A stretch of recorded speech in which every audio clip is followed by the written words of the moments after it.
जय श्री कृष्ण भक्तों में कैलाश पंडित सुपुत्र परम आदरणीय गुरुवर ज्योतिषाचार्य भागवत कथा वाचक पंडित सोहनलाल शर्मा जी, मैं गुरु जी के आदेश से तथा भगवान परशुराम जी के आशीर्वाद से आज भगवान विष्णु के छठे अवतार भगवान श्री कृष्ण के द्वारा अपने सखा पार्थ को अर्जुन को दिए गए श्रीमद् भगवत गीता के ज्ञान के सार को आप सभी को सुनाने के लिए यहाँ उपस्थित हुआ हूँ। भक्तों, श्रीमद् भगवत गीता के 18 अध्याय हैं। मैं कैलाश पंडित एक एक करके सभी अध्यायों का सार आपके समक्ष भावपूर्ण स्वर के साथ प्रस्तुत करूंगा। मैं गीता सार को आरंभ करूं उससे पूर्व कृपया आप सभी हमारे इस चैनल को अधिक से अधिक संख्या में शेयर करके सब्सक्राइब कराएं, जिससे सभी सनातन धर्म प्रेमियों के पास ये गीता सार पहुंच जाए और उन्हें धर्म लाभ प्राप्त हो, उनका कल्याण हो। तो बोलिए भगवान श्री कृष्ण की जय। ओम भगवते वासुदेवाय नमः। बोलिए श्री कृष्ण महाराज की जय। प्रिय भक्तों, श्रीमद् भगवत गीता सार का 11वां अध्याय आरंभ करते हैं। अर्जुन ने कहा, हे भगवान, मुझ पर कृपा करके अत्यंत गुप्त अध्यात्म विषयक वचन जो आपने कहे उनसे मेरा मोह दूर हो गया है। हे कमल नेत्र, मैंने जीवों की उत्पत्ति और नाश का कारण और आपका अक्षय महात्म्य आपके मुखारविंद से विस्तार पूर्वक सुना है। हे पुरुषोत्तम, आपने जैसा अपना वर्णन किया वह आपका रूप देखने की मेरी इच्छा है। हे योगेश्वर, हे मधुसूदन, आप यदि मुझे उसको देखने योग्य समझते हो तो आप अपना वह अव्यव रूप मुझे दिखलाइए। श्री कृष्ण भगवान ने कहा, हे पार्थ, नाना प्रकार के, नाना वर्णों के और नाना आकार के मेरे शत शत सहस्त्र दिव्य रूपों को देख। हे भारत, तुम वसु, रुद्र, अश्वनी कुमार, मरुदगण और पहले कभी न देखे थे ऐसे आश्चर्य देखो।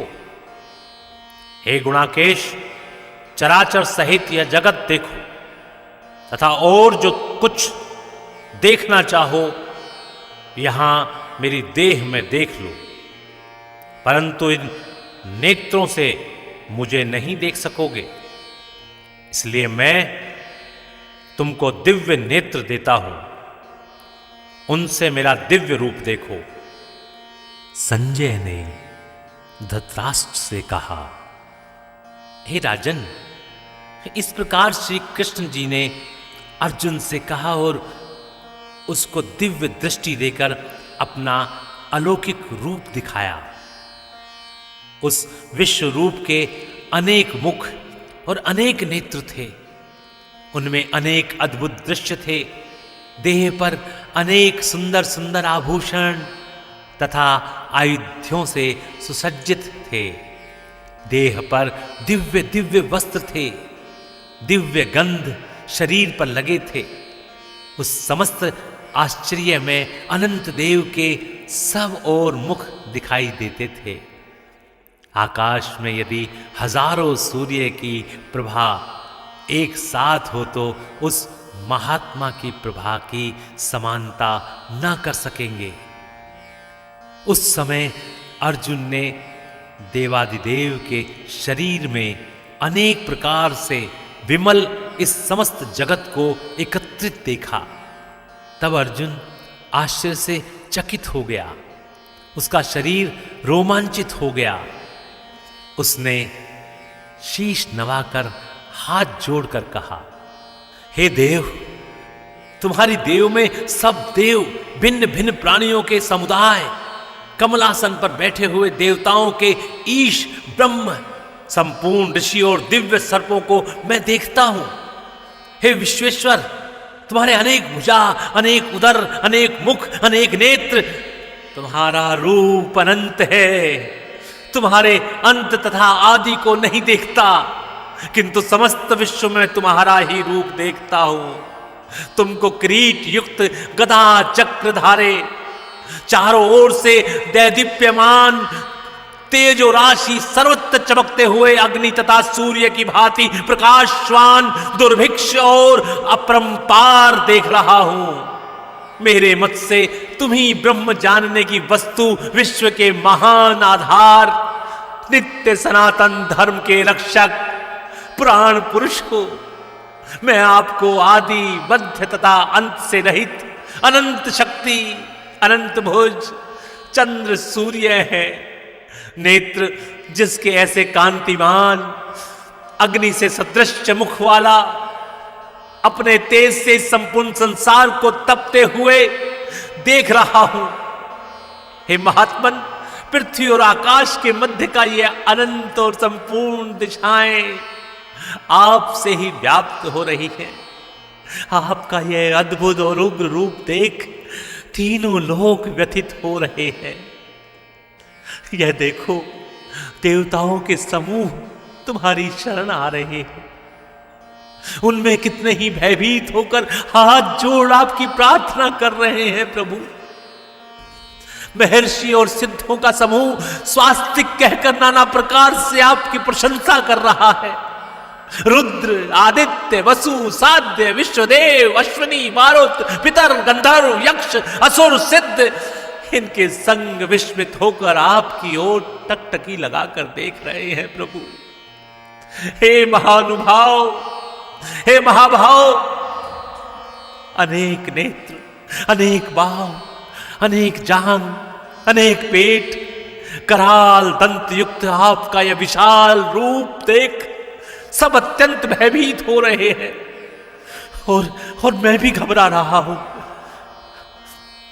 आकाश तक पहुंचे हुए आपके प्रकाशमान, अनेक वर्षों से फैलाए हुए सुख के जलने वाले विशाल नेत्र युक्त तुमको देखकर, हे विष्णु, मेरा जी भी घबरा रहा है। मुझसे धैर्य धरा नहीं जा रहा है और चित्त स्थिर नहीं होता। हे देवेश, हे जगन्निवास, इस भयंकर दाढ़ी वाले और कालाग्नि के सदृश आपके मुखों को देखकर मुझे दिशा नहीं सूझती, मैं शांति नहीं पाता। अतएव मुझ पर दया करो, मुझ पर दया करो प्रभु। धृतराष्ट्र के दुर्योधन आदि पुत्र अपने साथ अनेक राजाओं सहित और भीष्म, द्रोण और कर्ण तथा हमारी ओर से मुख्य मुख्य योद्धा बड़ी बड़ी दाढ़ी से युक्त विकराल आपके मुख में शीघ्रता से प्रवेश कर रहे हैं और उसमें कितने लोग आपके दांतों में दबकर ऐसे दिखाई देते हैं मानो उनका शरीर चूर्ण हो गया है। जैसे नदियों की अनेक जलधाराएं जब समुद्र की ओर जाती हैं, समुद्र की ओर बहती हैं, वैसे ही यह मनुष्य लोक के वीर आपके प्रज्वलित मुखों में प्रवेश कर रहे हैं। अग्नि में पतंगे जैसे गिरते ये सब लोग भी अपने नाश के लिए आपके मुख में बड़ी तेजी से प्रवेश कर रहे हैं। हे विष्णु, जलते हुए मुखों के चारों ओर से सब वीरों को निगलकर आप जीभ चाट रहे हैं। आपकी तीक्ष्ण प्रभाएं समस्त संसार को तेज से व्याप्त कर तृप्त कर रही हैं। तुम केवल निमित्त हो जाओ, मेरे मारे हुए द्रोण, भीष्म, जयद्रथ, कर्ण और अन्य योद्धाओं को मारो। घबराओ मत, युद्ध करो। तुम संग्राम में शत्रुओं को जीतोगे। संजय ने कहा, इस प्रकार श्री कृष्ण जी के वचन सुनकर मुकुटधारी अर्जुन हाथ जोड़कर कंपित और भयभीत हुए साष्टांग प्रणाम कर नम्रता पूर्वक बोले, हे ऋषिकेश, आपके गुणगान करने से सब संसार प्रसन्न और प्रेम मग्न हो रहा है। राक्षस डरकर दिशाओं की ओर भागते हैं और सिद्ध पुरुष आपको नमस्कार करते हैं। सो ठीक है, हे महात्मन, हे अनंत, हे देवादिदेव, हे जगन्निवास, आप ब्रह्मा से भी श्रेष्ठ हो। आपको देवता क्यों न नमस्कार करें। व्यक्त भी आप हो और अव्यक्त भी आप हो तथा इन दोनों से परे अक्षर भी आप हो। हे अनंत रूप, आप आदिदेव हो, विश्व के परम आधार हो, ज्ञाता और ज्ञेय हो, श्रेष्ठ स्थान आप हो, विश्व का विस्तार करने वाले आप हो। आप वायु, यम, अग्नि, वरुण, चंद्र, ब्रह्मा और ब्रह्मा जी के भी पिता हो। आपको नमस्कार है। आपको साष्टांग प्रणाम करता हूं। और फिर भी बार बार आप ही को नमस्कार है। हे सर्वस्वरूप, आप अनंत वीर्यवान तथा अतुल पराक्रमी हो। आप जगत में व्याप्त हो, इसीलिए स्वरूप हो। आपकी महिमा को न जानकर मैंने आपको अपना मित्र मानकर, हे कृष्ण, हे सखा, ऐसा जो तिरस्कार से कहा, सो प्रमाद से अथवा स्नेह से, हे अच्युत विश्वरूप, आपसे इन बोलों की क्षमा मांगता हूं, जो कि परिहास से विहार, सोने, बैठने और भोजन के समय अकेले अथवा मित्रों के मध्य आपका अपमान किया है। आप इस स्थावर जंगम रूप लोक के पिता हैं, पूज्य और महान गुरु हो। त्रिलोकी में भी आपके समान कोई नहीं है। तुमसे अधिक अतुल प्रभाव कहां से होगा। इसीलिए हे ईश, आपको सिर झुकाकर प्रणाम करके यही प्रार्थना करता हूं कि मुझ पर कृपा करो, मुझ पर कृपा करो प्रभु। हे देव, जैसे पिता पुत्र के, मित्र मित्र के और प्रिया के अपराधों को क्षमा करता है, वैसे ही आप मेरे अपराध को क्षमा करो। हे देव, क्षमा करो, क्षमा करो। जो पहले कभी नहीं देखा, ऐसा आपका रूप देखकर प्रसन्न हो और वैसे मेरा मन व्याकुल है। इसलिए वही पहला रूप मुझको दिखाओ। और हे देवेश, आप प्रसन्न हो जाओ। हे सहस्त्रबाहु, हे दिव्य मूर्ति, मैं फिर आपको वही किरीट, गदा और हाथ में चक्र धारण किए हुए देखना चाहता हूं। श्री कृष्ण भगवान ने कहा, हे अर्जुन, मैंने प्रसन्न होकर यह तेजोमय अनंत आद और विश्व रूप अपने योग के प्रभाव से तुमको दिखलाया है, जिसको तुम्हारे अतिरिक्त इससे पहले किसी ने नहीं देखा था।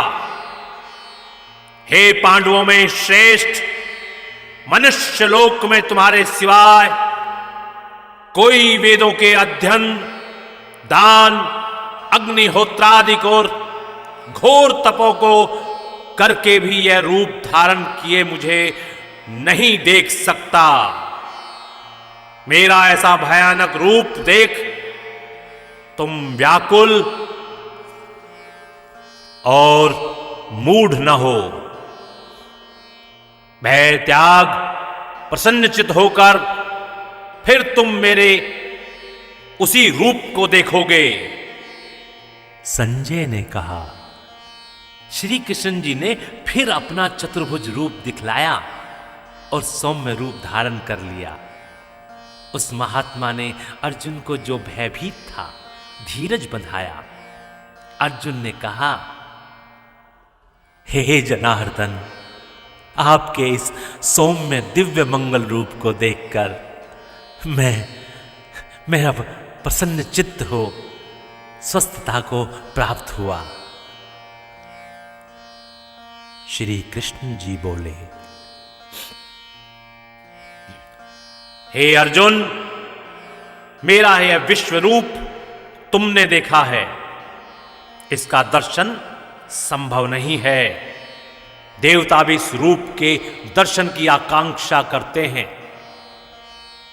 हे अर्जुन, जैसे मेरा रूप तुमने देखा है, ऐसे रूप को वेदाध्ययन, तप, दान व यज्ञादिक कर्म द्वारा देखना भी असंभव है।